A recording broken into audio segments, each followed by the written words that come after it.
dar início aqui à palestra de aplicação de polissacarídeos e emulsificantes na indústria de alimentos. Nós temos como palestrante nessa tarde Luciele Watson, que é técnica em leite e derivados pelo Instituto de Laticínios Cândido Tostes, em Minas Gerais, engenheira de alimentos pela UFRN e especialista em gestão da segurança de alimentos pelo Senar de São Paulo.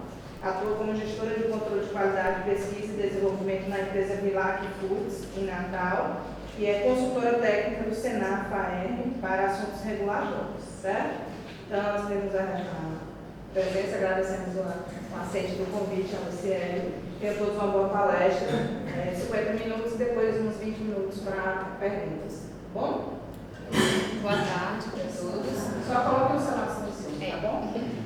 Lembre-se aí do silencioso. Fiquem à vontade para interromper, se quiser, as perguntas no decorrer da palestra, porque às vezes a gente acaba deixando um pouco no final e a gente se perde no que a gente queria perguntar. Eu vou fazer uma explanação um pouco genérica, porque é um assunto extremamente vasto, mas eu quero deixar para vocês o fio da meada do que vocês precisam saber e o que vocês precisam organizar das ideias de vocês quando vocês pensarem em trabalhar com os polissacarídeos e os emulsificantes. Certo? Está aí a minha apresentação, que a professora Ana já falou. A Vilac Foods é uma empresa potiguar que está iniciando suas atividades na área industrial esse ano. Até então nós éramos distribuidores de produtos para a indústria de alimentos e a partir do mês que vem nós vamos começar a produzir. A nossa unidade industrial já está pronta e nós temos a capacidade produtiva de cerca de 20 a 30 toneladas mensais de preparados de frutas para sorvetes, iogurtes, bebidas láticas, também os estabilizantes, os emulsificantes para a indústria de alimentos no modo geral, e vamos trabalhar também com as tecnologias de enzimas e coagulantes para a parte de queijos e os fermentos e as culturas starters para sorvete, para fermentados e para carnes, certo? Então a gente está aqui em Macaíba, que é uma cidade no entorno de Natal, e a gente vai estar com essa fábrica pronta, com uma planta piloto, para a gente fazer os testes, e é a primeira indústria desse gênero aqui no Nordeste, com todas essas opções. Então, eu espero futuramente contar com a parceria dos futuros profissionais que estão aí no mercado, para a gente ter esse desenvolvimento. E o Senar, o FAERN, é o Serviço de Ensino Rural e a Federação da Agricultura do RN, onde eu trabalho como consultora na parte de legislação, que é uma da minha área de atuação, além da pesquisa, desenvolvimento e controle de qualidade. Eu trabalho muito com essa parte de legislação, de rotulagem, de implantação de programas de autocontrole. Bom, vamos lá. Os polissacarídeos, de um modo geral, eles são biopolímeros, né? Eles são muito versáteis e podem ser encontrados na natureza em diversas formas. Então, olha só, a maioria dos polissacarídeos que a gente trabalha na indústria de alimentos, eles são raízes, tubérculos ou sementes, ou eles são encontrados na estrutura celular dos tecidos vegetais. A função dessas raízes na planta é de reserva de energia, assim como o amido, a inulina, as galactomananas, que são a reserva de energia da própria planta, e quando a gente tira, ela tem essa aplicação industrial na indústria. Ou então a estrutura celular dos tecidos vegetais, que atuam na integridade, na estrutura, na força. É o que faz o formato de um caule, de uma folha. Assim como as pectinas e as carragenas das plantas terrestres e o agar e o alginato das plantas marinhas. Então são matérias-primas de origem vegetal extremamente exploradas na indústria de alimentos, com uma ampla faixa de funções e tecnológicas e tudo que a gente pode imaginar de aplicação para esses produtos, não só na indústria de alimentos, mas na indústria farmacêutica e na indústria petroquímica também. Quimicamente falando, esses polissacarídeos, eles são polímeros de monossacarídeos. O que é isso? É uma união de moléculas idênticas de algum monossacarídeo, normalmente da glicose. E são unidades de glicose com mais de 100 unidades, porque a gente vai ter os monossacarídeos e a gente pode ter os disacarídeos, como é a lactose, que é a glicose galactose, e outros que têm pequenas porções. Já esses polissacarídeos de atuação na indústria nessa função, eles são cadeias muito longas, que é o que faz a atividade dele interessante para a gente. Então é um glicosil que tem um grupo hidroxila, e esse grupo hidroxila ele tem as ligações de hidrogênio com a água. Então, lembrando, né, a água, 2 hidrogênios, e aí a gente tem essas ligações de hidrogênio entre esses polissacarídeos e a água, e aqui está a mágica todinha da função desses polissacarídeos. Porque essa afinidade deles com a água é que vai fazer toda a função desse produto no nosso iogurte, no nosso sorvete, na carne, em tantos outros produtos que vão usar esses polissacarídeos como ou coadjuvantes de tecnologia ou aditivos. Bom, as características importantes desses polissacarídeos, que são as características tecnológicas que nos interessam, a primeira delas é a solubilidade.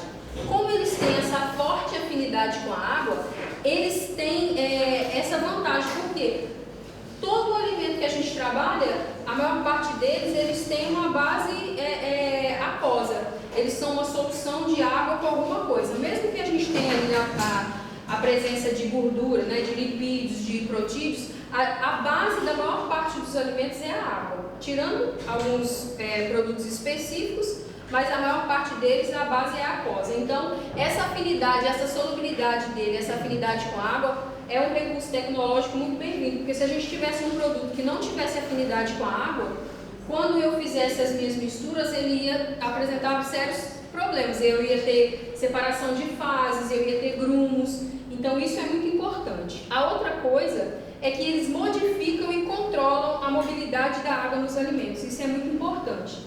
Quando a gente tem água livre nos alimentos, essa água está disponível para as reações bioquímicas, tanto do alimento quanto dos micro-organismos que podem estar ali. Então, quando eu pego essa água e eu imobilizo ela com alguma ligação com esses polissacarídeos, além de todo o benefício tecnológico que isso vai me trazer, eu ainda diminuo a água livre desse alimento e com isso eu tenho uma atividade de conservação, um aumento do shelf life, da vida de prateleira desse produto. Então, o importante deles também é isso. A outra coisa é porque eles atuam diretamente na viscosidade e na estabilidade dos produtos, né? Então, aqui, eles trabalham como espessantes e gelificantes, porque eles modificam e controlam a textura. Eles formam um gel, como é o caso dos flans e dos pudins. Além dos géis, né, dos molhos, dos cremes. Isso é importante por quê? Porque te dá a consistência adequada quando você quer preservar a forma. Eu faço um pudim, eu quero que ele saia da forma no formato do pudim. E quem atua favorecendo isso é o polissacarídeo que eu estou usando ali na formulação. Agora, e outra coisa também, é a textura ao mastigar. Porque eu não quero um produto que ele está sólido ali, na hora que eu boto na boca o bicho desmancha e eu não sinto gosto. O preenchimento de boca, que a gente chama, é muito importante. E esses polissacarídeos, de acordo com o que a gente escolher para a nossa produção, ele vai dar essa característica para a gente.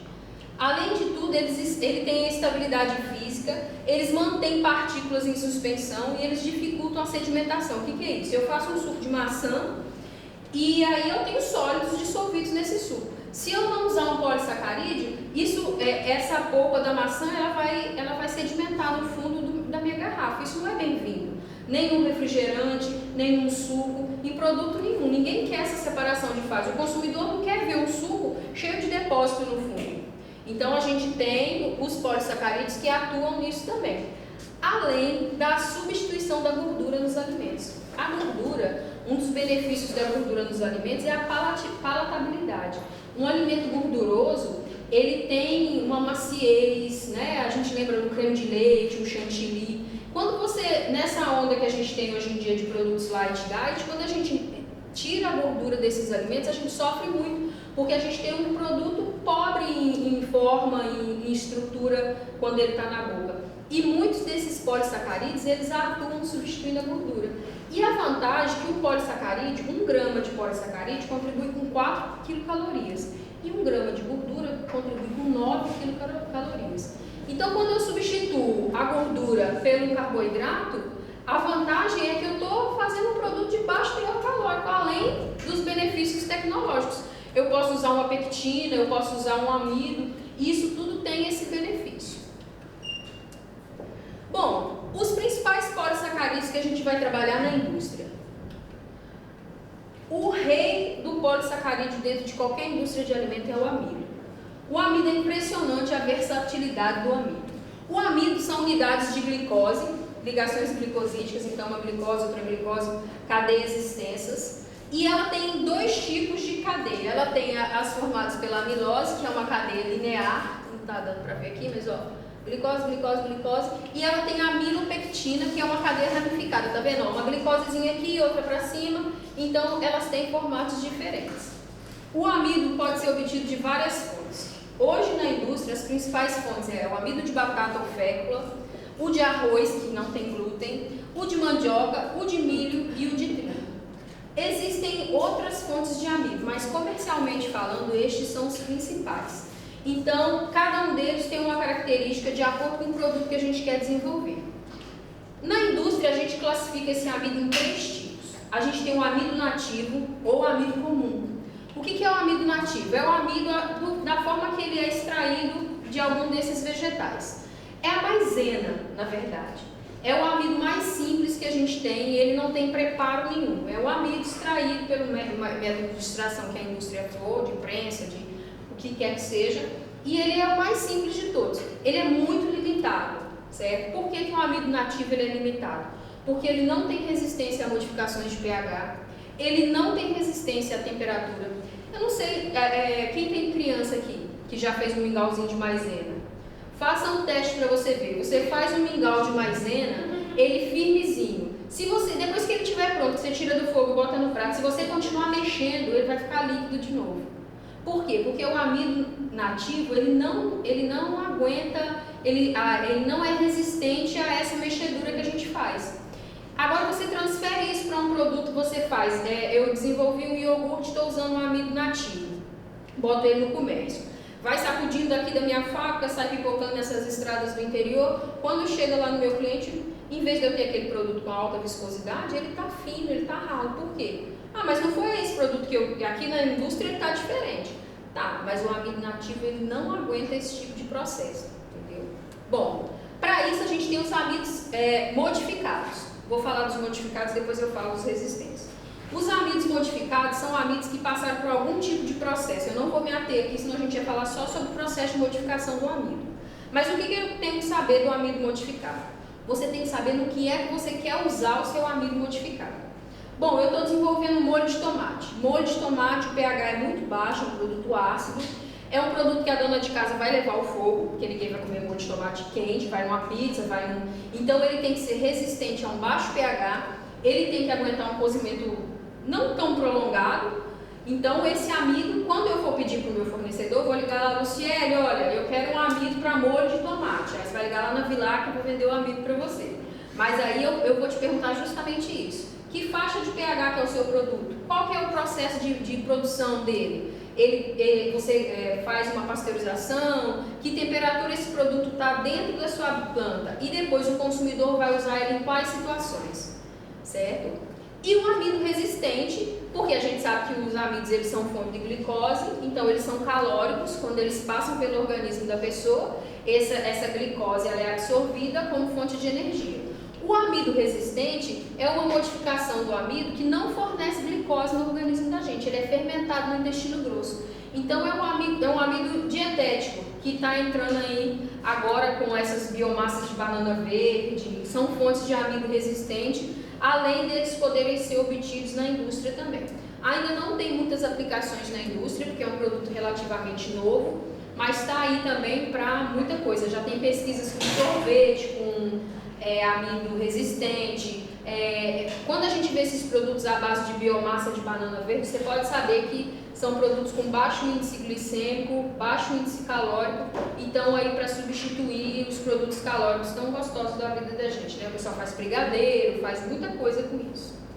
E como eu disse, para cada tipo de produto, a gente tem que ter um tipo de amido, porque ele depende do pH, do tempo de cozimento, da viscosidade desejada e do shelf life que esse produto seu vai ter. Quanto tempo esse produto seu vai ficar na prateleira? Como é que é? Quem que é o seu mercado consumidor? Não, eu só vendo para as grandes redes do supermercado. Joia, são empresas que a gente supõe que tem controle de temperatura nas gôndolas, né, que tem um controle melhor. Não, eu só vendo no interior, o meu público, o meu mercado consumidor são esses mercadinhos de bairro do interior, então a gente já, então você tem que ter um produto que resista a maiores variações de temperatura. Então tudo isso influencia quando a gente vai escolher o amido.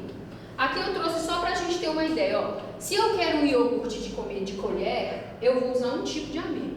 Agora, se o meu iogurte ele é fluido, de servir no copo, é outro tipo de amido que eu vou utilizar. Por quê? Porque a consistência dos produtos é totalmente diferente. Embora o método produtivo seja o mesmo, aqui eu preciso ter produtos diferentes. Não adianta só variar a dosagem, porque às vezes eu vou matar uma formiga com um tiro de 12. Eu vou usar um amido muito caro, que é um amido que eu usaria num produto tipo um iogurte grego, um iogurte de bandeja. Eu estou usando uma bebida láctea barriga mole, de saquinho. Você não precisa, então você tem que adequar. A mesma coisa, olha, um amido que eu uso na maionese não é um amido que eu uso no molho de tomate. Por quê? Porque o pH da maionese é muito mais alto do que o pH do molho de tomate. Então, a gente tem que saber isso. A mesma coisa, o amido que eu uso para fazer um bolo não vai ser o amido que eu uso para fazer um recheio de uma torta.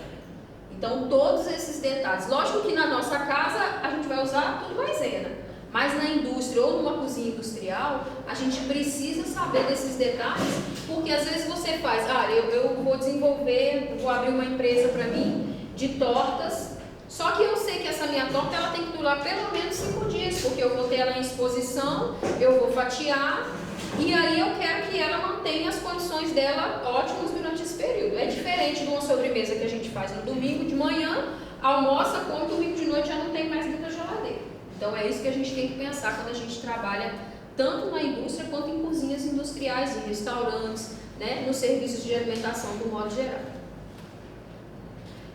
Os amidos, na parte de biscoitos e bolachas, né, dependendo de como é que a gente chama, eles são usados para eles padronizam o teor de glúten. Por exemplo, eu uso uma farinha, eu tenho que usar uma dosagem de farinha, então eu misturo amido com farinha de trigo para eu reduzir essa quantidade de glúten, porque se eu tiver muito glúten na massa, esse meu produto pode ficar duro, ele pode ficar muito quebradiço. Então, olha, eu tenho produtos mais leves e com mais palatáveis, eles derretem na boca, eles têm, não é aquele biscoito que você come duro e vai mastigando e o bicho não desmancha nunca na boca da gente. Na parte de massas, principalmente espaguetes, esses macarrões, a presença do amido melhora o aspecto e o rendimento, porque o amido é uma máquina de segurar água. Então ele é uma cadeia helicoidal, que quando a gente esquenta ela fica linear, e quando eu esfrio, ela volta a ser uma cadeia helicoidal, mas ela prende água, além daquelas ligações de hidrogênio. Água, gordura, proteínas, ela fica aprisionada. Então, ela sempre vai melhorar o rendimento do produto. Qualquer produto que se use amido, a gente vai ter melhora do rendimento. Ele diminui o tempo de cocção. Hoje em dia, vocês prestem atenção quando vocês forem no mercado, muitos pacotes de macarrão tem lá escrito 3 minutos de cozimento, 2 minutos de cozimento, 7 minutos de cozimento. Isso, a presença do amido, influencia também no tempo de cozimento desse macarrão lá na panela da dona de casa. Então você vê, um recurso tecnológico que eu usei lá na indústria, que além de melhorar o cozimento, o rendimento para mim, lá dentro da indústria, dinheiro a mais, favorece o tempo de cocção para a dona de casa, né? E além de tudo, ele deixa a aparência do macarrão mais próximo do macarrão caseiro. Lógico que aqui a gente não tem o hábito de ficar fazendo massa de macarrão em casa, mas tem muitos restaurantes que trabalham com a massa tipo massa caseira, né? Porque ninguém vai no restaurante italiano e vai ficar satisfeito em comer um talharinho de massa de supermercado. Então, eles aproximam o produto assim. Nos embutidos, eles também melhoram o rendimento, porque eles aumentam a retenção de água, aumentam a maciez do produto, né? No caso dos embutidos, salsichas, presuntos, salames, além de ter a menor exudação de água no cozimento. O que é isso? A gente tem um cliente lá em Natal que ele tem uma rede de fast food e eles mesmos produzem os bifes artesanais deles, os hambúrgueres, né? E eles tinham um problema que eles faziam um bife de 100 gramas, quando ia fritar o bife só dava 60 gramas, porque perde muito líquido no processo de assar na chapa. Né? Aí ele começou a fazer testes usando o amido e ele conseguiu manter essa umidade quase normal. Ele perdeu em torno de 5% de água. Então, num bife de 100 gramas, ele estava diminuindo só 5 gramas do produto. Então, isso é muito importante, Porque ninguém quer comprar um bife desse tamanho e na hora que assar ele ficar desse tamanho aqui.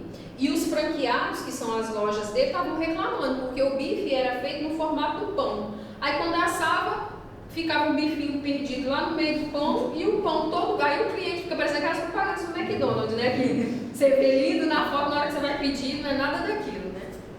E fora isso, tudo que vocês podem imaginar na indústria de alimentos, de produtos, alimentos processados, pode ter amido. Macarrão instantâneo, flan, cobertura para esses confeitos, esses amendoins tipo japonês, a cobertura é à base de amido, esses caldos de carne, sopas prontas, sucos, tudo que vocês podem imaginar pode levar amido. Teoricamente, né? Porque a gente tem que estar sempre atento à legislação, porque o amido, durante muito tempo, ele foi considerado um vilão. Produto com amido era produto com baixa qualidade. Então, hoje em dia, alguns produtos têm já o seu regulamento técnico que permite ou não a utilização do amido. Isso a gente vai falar daqui a pouco. Então, os amidos na indústria, como eu falei, ó, na parte de carne, suculência, rendimento, maciez, na parte dos molhos, consistência. Quem é que não sabe aquele pulozinho do gato da mãe que o molho tá ralo, vai lá e bota um pouquinho de maisena, né? Para dar aquela encorpada. É o que a gente faz na indústria, só que a gente faz com controle, né? Estabilidade para o molho não se separar. Sempre textura, estabilidade nas bebidas, ó, estabilidade na panificação. Padronização da força do glúten, textura, aumento da vida de prateleira. Nos confeitos, a textura da cobertura auxilia na secagem, sopas, temperos, no empanamento, nesses steaks, nuggets, nesses produtos à base de peixe que são empanados, eles aumentam viscosidade, crocância, redução de absorção de óleo durante a fritura. Tudo isso o amido vai te ajudar. Lembrando que a gente tem que saber no que é que você está usando para poder a indústria te indicar qual vai ser o melhor produto. Você não tem que saber qual é o produto que você quer. Você não precisa saber que tipo de amido você precisa. Você precisa saber as características do produto que você quer. Eu quero fazer um empanado de peixe voador e eu quero fritar ele com óleo vegetal e eu quero que ele fique crocante. Aí você tem que conversar com o seu fornecedor de amido e fornecer, olha, a temperatura de fritura desse peixe é 95 graus, eu uso óleo de palma, o produto é frito congelado, então a partir dessas informações eu vou te dizer, olha, você vai usar o amido fulano de tal. Entendeu? Nós da indústria, nós não somos obrigados a saber, porque primeiro que cada empresa tem um código. O meu amido chama lactogênio, o amido de fulano chama-se maisena. Não adianta, você nunca vai saber. Então você precisa das características do seu produto. Outro polissacarídeo muito utilizado na indústria de alimentos, o segundo mais utilizado, eu acredito, é a carragena. A carragena é obtida de algas e ele é um espessante, gelificante, agente de suspensão, ele controla a fluidez, retém água, é um emulsificante, um estabilizante, praticamente um bombril. Serve para tudo. Carragena, assim como o amido, você não sabe o que vai resolver o seu problema, não bote carragena. A chance de você acertar é muito grande. É a mesma coisa no amido. Eu estou fazendo qualquer coisa, não está dando certo, bote amido, bote carragena, que a chance de consertar é grande. Por quê? Porque ele serve para tudo. Ele tem a função de estabilizar, emulsificar, ele controla a umidade, ele aumenta rendimento. É uma coisa de louco, né? Pronto. Quanto à criação de película? Ao amido. O melhor para a criação de película, esses biofilmes. Não. Para a tua preparação não gerar película. Aí é mais fácil você trabalhar com emulsificante, porque ele vai mexer com tensão superficial, ele vai tirar essa... Normalmente o que forma películas é a tensão superficial. Então aí você trabalha com emulsificante, que a função principal dele é isso. Agora, se você quer criar uma película para proteger um alimento, igual o pessoal tem feito muito para frutas, né? Faz biofilmes, amido. Né? Comece com amido, não der certo você vai para outro, porque é o mais barato de todos. Bom, a carragena, só que a carragena ela tem um detalhe. Na presença de água, uma solução aquosa, ela tem propriedades espessantes e gelificantes. Quando eu falo gelificante é de formar gel, certo? Igual um sorvete, um creme de leite, uma coisa assim. Agora, em leite, ela já tem uma função de estabilizante, ela reage com as proteínas. Então depende, como eu digo, o que você tem que saber é o que você está produzindo. O que vai te atender, quem vai dizer sou eu, a consultora da empresa. Mas você tem que ter essas características. Meu produto, a base dele tem 80% de água. Ou então não, meu produto, a base dele é 80% de leite. Entendeu? E aí a gente vai saber qual que que função, como a carragena vai atuar no seu produto. A carragena também é usada em tudo quanto é coisa que a gente imagina. Olha, nesses patês industriais que a gente tem, esses de latinha, geleia, muito utilizado em geleia. A gente produz hoje muita... a gente hoje em dia nem chama mais geleia, né? Porque a Anvisa fez o favor de tirar, não existe mais geleia na legislação brasileira. É um absurdo, né? Você não pode vender um produto chamado geleia, porque não existe na legislação mais. O que tem são preparados de frutas. E aí eles tiraram os padrões, agora cada um faz o que quiser. A Anvisa tem hora que em vez de andar para frente, anda para trás. Mas a gente continua chamando de geleia. O pessoal usava antigamente muita pectina, e a pectina é muito assim, você tem que fazer uma série de contas, porque ela leva em consideração a acidez, o teor de açúcar, o Brix do produto, e você vai voltando, até você saber a quantidade de pectina que você tem para usar. Quando você usa a carragena, você já tem uma coisa pré-medida de 0,2%, 0,4% que vai dar certo para todo mundo. É muito mais fácil de você lidar com a carragena. Né? Leite de coco engarrafado, que tem a carragena, né? E por aí vai. E outra coisa, a carragena também é muito usada em cerveja e vinho, para evitar a suspensão, o depósito, né? A precipitação de partículas sólidas. Um outro produto também